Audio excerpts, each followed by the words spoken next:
मैं हूं आपका दोस्त, आपका अजीज सुशील गजवानी। दोस्तों, इसमें शक नहीं कि हमारी इच्छाओं और अपेक्षाओं से दूर हमारे भाग्य में विधाता ने क्या लिखा है हम नहीं जानते। ऐसे में कोई घटना ऐसे घटती है जो हमारे जीवन की दिशा बदल देती है। दोस्तों, ये घटना कुछ साल पहले की है। सतीश अपने परिवार के साथ एक बहुत बड़ी कॉलोनी में रहता था और वो पास ही किसी स्कूल में पढ़ता था। उसका फिजिक्स का पेपर था। उन दोनों मिट्टी के तेल की बहुत किल्लत थी। राशन में तेल मिलता था और सतीश को स्टोव में तेल डलवाना था। वो स्टोव लेकर दुकान की ओर जा रहा था, तभी रास्ते में एक व्यक्ति मिला।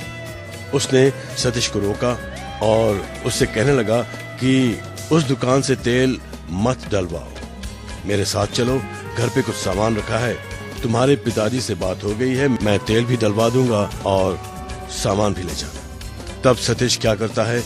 मैं हूं आपका दोस्त, आपका अजीज सुशील गजवानी। दोस्तों, सतीश स्टोव में तेल डलवाने जा रहा था, तभी रास्ते में एक व्यक्ति मिला। उसने सतीश को रोका और उसे कहने लगा कि वो उसके साथ जाए, वहां पे कुछ सामान रखा है उसके पिताजी के लिए, वो भी ले ले और वो तेल भी डलवा देगा। सतीश उसके साथ चल पड़ा। वो व्यक्ति एक घर में सीढ़ी चढ़कर ऊपर चला गया। दोस्तों, उसके चढ़ने का भाव ऐसा था मानो हवा में उड़ रहा हो। कुछ देर बाद वापस आकर बोला, लाओ स्टोव मुझे दे दो, तुम पान ले आओ। सतीश ने स्टोव उसे दे दिया और पैसे लेकर गली के नुक्कड़ तक चला गया। पान वाले को पैसे दिए तो वो बोला, ये कौन से जमाने के पैसे हैं? ये कौन से जमाने के पैसे हैं? सतीश वापस मकान तक गया, लेकिन वहां कोई नजर नहीं आया। कोई भी नजर नहीं आया। सतीश सीढ़ियां चढ़कर ऊपर पहुंचा और दरवाजा खटखटाया। एक सज्जन निकल कर आए तो सतीश ने उस व्यक्ति का जिक्र करते हुए अपना स्टोव मांगा। तो वो सज्जन बोले, यहाँ तो ऐसे हुलिये का कोई नहीं रहता, यहाँ पे कोई आया भी नहीं। इस बात का सतीश पे क्या असर होता है? मैं हूं आपका दोस्त, आपका अजीज सुशील गजवानी। दोस्तों, उस अजनबी के कहने पे, उस व्यक्ति के कहने पे सतीश उससे पैसे लेकर गली के नुक्कड़ तक गया। पान वाले को पैसे दिए तो वो पान वाला बोला, ये कौन से जमाने के पैसे हैं? सतीश वापस मकान तक गया, लेकिन वहां कोई नजर नहीं आया। वो सीढ़ियां चढ़कर ऊपर पहुंचा और दरवाजा खटखटाया। एक सज्जन निकल कर आए तो सतीश ने उस व्यक्ति का जिक्र करते हुए अपना स्टोव मांगा। वो व्यक्ति बोले, यहाँ तो ऐसे हुलिये का कोई नहीं रहता, यहाँ पे कोई आया भी नहीं। ये बात सुनकर डर के मारे सतीश की रूह कांप गई और मुश्किल बात यह हुई कि सतीश का पेपर बिगड़ गया। वो हायर सेकेंडरी में साइंस के सब्जेक्ट्स लेकर डॉक्टर बनना चाहता था, लेकिन किस्मत को, भाग्य को कुछ और ही मंजूर था। मैं हूं आपका दोस्त, आपका अजीज सुशील गजवानी। दोस्तों, सतीश का पेपर बिगड़ गया। वो हायर सेकेंडरी में साइंस सब्जेक्ट्स लेकर डॉक्टर बनना चाहता था, लेकिन किस्मत को कुछ और ही मंजूर था। मेडिकल की बजाय मुंबई की फिल्म इंडस्ट्री उसे अपनी ओर खींच रही थी। उसके अवचेतन में छिपी डॉक्टर बनने की इच्छा के कारण ही उसे अक्सर ऐसे सपने आते जैसे पेपर छूट गया हो। कभी स्कूल नहीं पहुंच पाता तो कभी पेन की स्याही खत्म हो जाती। दोस्तों, इन सपनों का मतलब क्या था? क्या इन सपनों में कोई मैसेज था, कोई संदेश था? मैं हूं आपका दोस्त, आपका अजीज सुशील गजवानी। दोस्तों, सतीश के हायर सेकेंडरी के सारे पेपर्स अच्छे नहीं गए। दरअसल वो डॉक्टर बनना चाहता था, लेकिन किस्मत को कुछ और ही मंजूर था। मेडिकल की बजाय मुंबई की फिल्म नगरी, मेडिकल की बजाय मुंबई की फिल्म इंडस्ट्री उसे अपनी ओर खींच रही थी। अवचेतन में छिपी डॉक्टर बनने की इच्छा के कारण उसे अक्सर ऐसे सपने आते थे जैसे पेपर छूट गया हो, कभी स्कूल पहुंच नहीं पाता था तो कभी पेन की स्याही खत्म हो जाती थी। एक सपना 6 साल पहले सतीश को बार बार दिखता। उस सपने में वो कहीं जा रहा था। वहां एक बड़ी सी कॉलोनी थी। पास कहीं एक पानी का झरना बह रहा था। हाईवे से मुड़ते ही उसे लगा कि वहां उसकी बहन का घर है। लेकिन सतीश को इस सपने का अर्थ समझ में नहीं आया। क्या मतलब था इस सपने का? क्या मतलब था इन सपनों का? क्या इनमें कोई मैसेज था? मैं हूं आपका दोस्त, आपका अजीज सुशील गजवानी। दोस्तों, सतीश को जो सपने आते थे, उन सपनों का अर्थ क्या था? क्या उन सपनों में कोई संदेश था, मैसेजेस थे? दोस्तों, सतीश की पहली घटना से स्पष्ट संकेत मिलता है कि हम कर्म जरूर करते हैं लेकिन भाग्य के लिखे को बदलना हमारे बस में नहीं। दोस्तों, इसी कारण हमें निर्धारित रास्ते पे लाने के लिए तरह तरह की रुकावटें आती हैं। इसका जरिया, इसका माध्यम कुछ भी हो सकता है। माइथोलॉजी के अनुसार हर व्यक्ति के आसपास कुछ सहायक देवदूत होते हैं, एंजल्स होते हैं, जो जरूरत पड़ने पर उसकी सहायता करते हैं। वो हमारे जीवन में कभी दखल अंदाजी नहीं करते लेकिन जरूरत पड़ने पे मदद जरूर करते हैं। दोस्तों, इस संदर्भ में आर्च एंजल का जिक्र करना बहुत जरूरी है। इनकी प्रमुख जिम्मेदारी भगवान का संदेश मनुष्य तक पहुंचाने की होती है। इसी तरह ईस्टर्न माइथोलॉजी में देवदूत होते हैं जो हमारे जीवन में रोशनी लाते हैं ताकि सही रास्ते का चुनाव कर सके। अगर कोई सपना बार बार आए तो ये हमें सतर्क करने वाला होता है। एग्जाम में फेल होने का मतलब होता है कि आपने गलत रास्ते का चुनाव किया है या आपकी बड़ी महत्वाकांक्षाएं आड़े आ रही हैं। अपना कोर्स या दिशा बदल दे, आप पास हो जाएंगे और आपकी इच्छाएं भी पूरी होंगी। दोस्तों, सतीश का दूसरा सपना महत्वपूर्ण संकेत दे रहा है। दोस्तों, यूं माना जाता है कि बाईं ओर मुड़ना और एक कॉलोनी या झरना देखना खुशियों का सूचक है। मैं हूं आपका दोस्त, आपका अजीज सुशील गजवानी। दोस्तों, सतीश को जो सपने आए, उन सपनों में क्या संदेश था? उन सपनों का अर्थ क्या था? दोस्तों, सपने में कॉलोनी देखने का अर्थ आपकी महत्वाकांक्षाओं से जुड़ा है। सड़क को जीवन पथ का प्रतीक माना गया है। किसी सड़क पे सफलतापूर्वक चलने का अर्थ है कि आपको लक्ष्य की प्राप्ति होने वाली है। धर्मस्थल की ओर ले जाने वाली सड़कें सही रास्ते के चुनाव का संकेत देती हैं। अगर सड़क पे हाईवे दिखाई दे तो इसका मतलब है कि जीवन में आप सफलता की ऊंचाइयां छू लेने की तरफ बढ़ रहे हैं। और दोस्तों, पहाड़ की ऊंचाई पे जाने वाली सड़क सफलता का संकेत है। और दोस्तों, अगर पहाड़ से नीचे की ओर सड़क पे जा रहे हो तो सतर्क रहने का संकेत है, अलर्ट होने का संकेत है।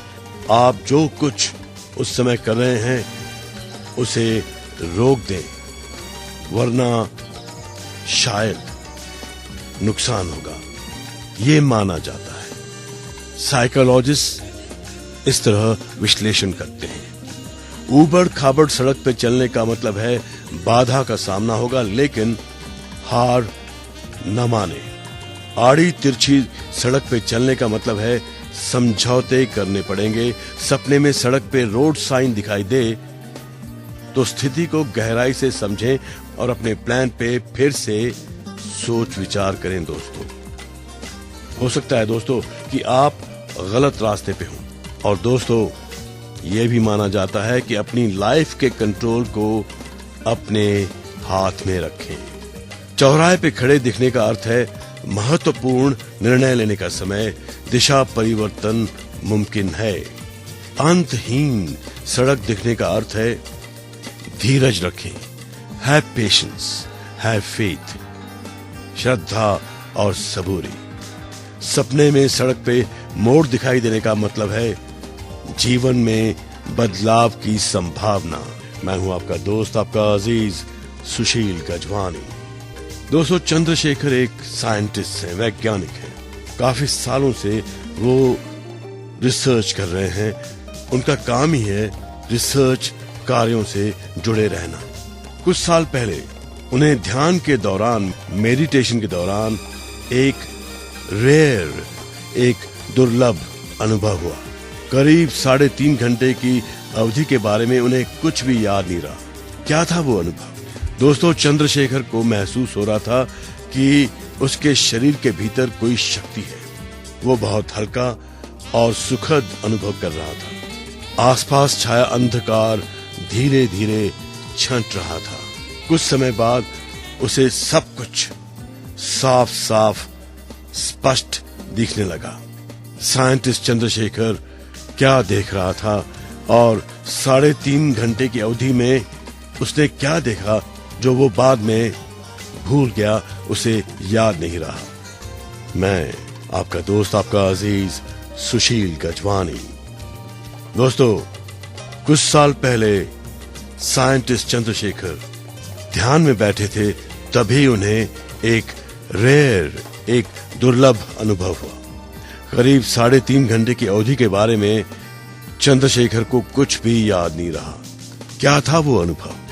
चंद्रशेखर को महसूस हो रहा था कि उसके शरीर के भीतर कोई शक्ति है। वो बहुत हल्का और सुखद अनुभव कर रहा था। आसपास छाया अंधकार धीरे धीरे छंट रहा था। कुछ समय बाद उसे सब कुछ स्पष्ट साफ साफ देखने लगा। वो सिद्धासन की मुद्रा में बैठा था। उसे लग रहा था मानो वो सदियों से इस मुद्रा में है। उसने घड़ी देखी, 8:45 बजे थे। वो चौंक गया। मेडिटेशन के लिए वो शाम को 5:30 बजे बैठा था। शांत मन से एकाग्रता के साथ ध्यान केंद्रित कर रहा था। अचानक रीढ़ की हड्डी में विचित्र सी सिहरन होने लगी। हल्के झटके लग रहे थे। उसने अपने आप को रिलैक्स कर दिया। उसने अपने आप को शिथिल छोड़ दिया।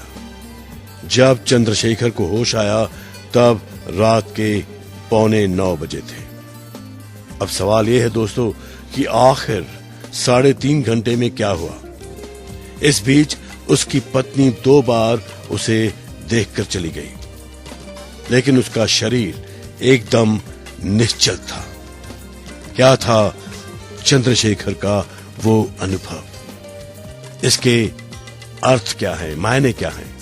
इसका साइकोलॉजिस्ट क्या विश्लेषण करते हैं, कैसे एनालिसिस करते हैं?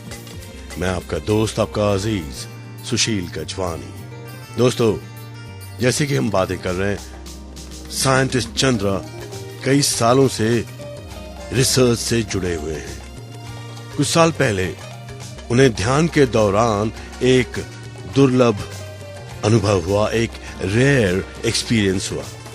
करीब 3.5 घंटे की अवधि के बारे में उन्हें कुछ भी याद नहीं रहा। क्या था वो अनुभव?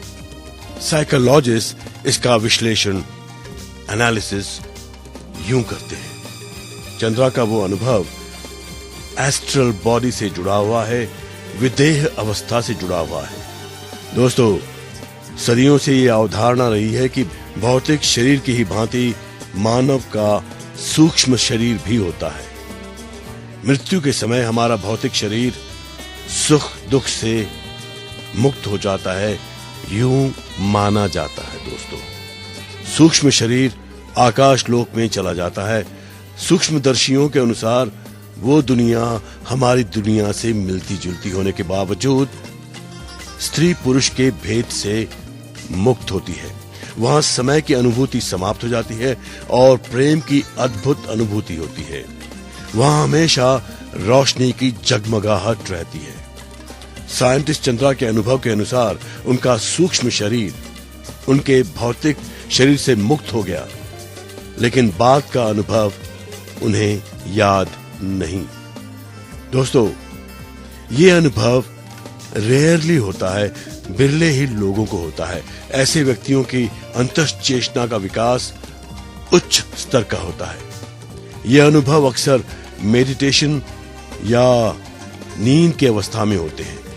सूक्ष्म शरीर एक मैग्नेटिक ऊर्जा से भौतिक शरीर से जुड़ा रहता है दोस्तों, जिसे सिल्वर कॉर्ड कहते हैं। और दोस्तों, कई बार एस्ट्रल बॉडी को आसपास का वातावरण, खुद का भौतिक शरीर देखने की अनुभूति याद रह जाती है, लेकिन कभी किसी अनुभव में कुछ भी याद नहीं रहता, जिस तरह चंद्रा को याद नहीं रहा। दोस्तों, इस अवस्था को आउट ऑफ बॉडी एक्सपीरियंस भी कहते हैं, जिसमें व्यक्ति को अपना सूक्ष्म शरीर हवा में तैरता अनुभव होता है। दोस्तों, यह एनालिसिस पैरासाइकोलॉजिस्ट का है।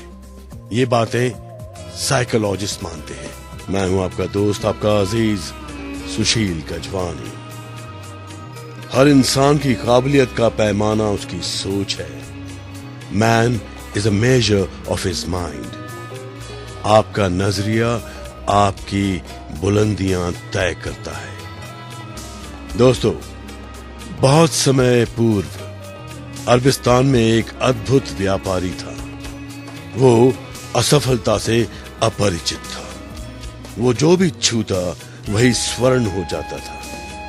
लोग उसे किसी न किसी तरह का जादूगर ही समझते थे, और वो था भी, क्योंकि जब भी वो थोड़े दिनों के लिए अपने विलास भवन को छोड़कर कहीं यात्रा पे जाता, तभी उसके ऊंटों को नए खजानों के बोझ से दबना पड़ता।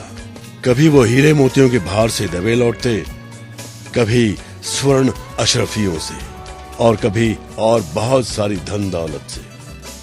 और फिर एक दिन अफवाह उड़ी।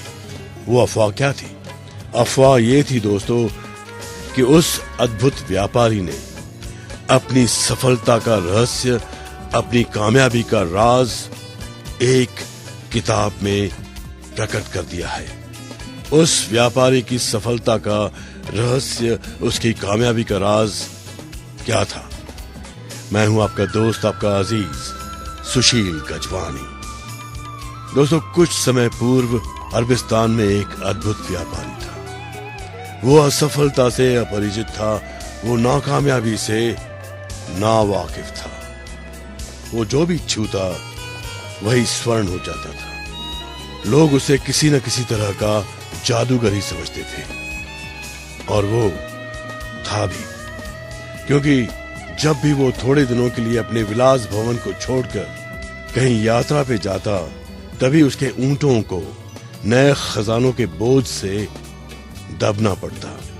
कभी वो हीरे मोतियों के भार से दबे लौटते, कभी स्वर्ण अशरफियों से। और फिर एक दिन दोस्तों, अफवाह उड़ी कि उस अद्भुत व्यापारी ने अपनी सफलता का रहस्य, अपनी कामयाबी का राज, the secret of his success, एक किताब में प्रकट कर दिया है। जाहिर है दोस्तों, उसके दरवाजे पे हजारों व्यक्तियों की भीड़ इकट्ठी हो गई। उस व्यापारी ने न केवल यही स्वीकार किया कि उसने अपनी सफलता का राज एक किताब में लिख दिया है, वरना ये भी कहा कि उस जादुई पुस्तक को उसने खुद पिछले 50 सालों में पढ़ा भी है। और आखिर में उसने ये भी कहा कि अगर तुम मेरी सलाह मानोगे तो तुम्हारा जीवन भी इतना ही चमत्कारपूर्ण हो जाएगा जैसा कि मेरा है। लेकिन उसने जब उत्सुकता से पागल भीड़ को दिखाने के लिए पुस्तक खोली, तो उस बड़ी पुस्तक में केवल 7 शब्द ही बार बार लिखे हुए थे। वो 7 शब्द मैं आपको भी बताना चाहता हूं। उस अद्भुत व्यापारी ने जो 7 शब्द लिखे थे, वो 7 शब्द हैं: Whatever happens, always act just once more. Whatever happens, always act just once more. कुछ भी घटित हो, सदा ही एक बार और प्रयास करो। कुछ भी घटित हो, सदा ही एक बार और प्रयास करो। तभी तो मैं कहता हूं दोस्तों, हमेशा अपने दिल की बात सुनो, हमेशा अपने दिल की बात सुनो, क्योंकि दिल आखिर दिल है, दिल आपका आईना है। अपने दोस्त, अपने अजीज सुशील गजवानी को इजाजत दीजिए। गुड नाइट, शुभ रात्रि, शबा खैर।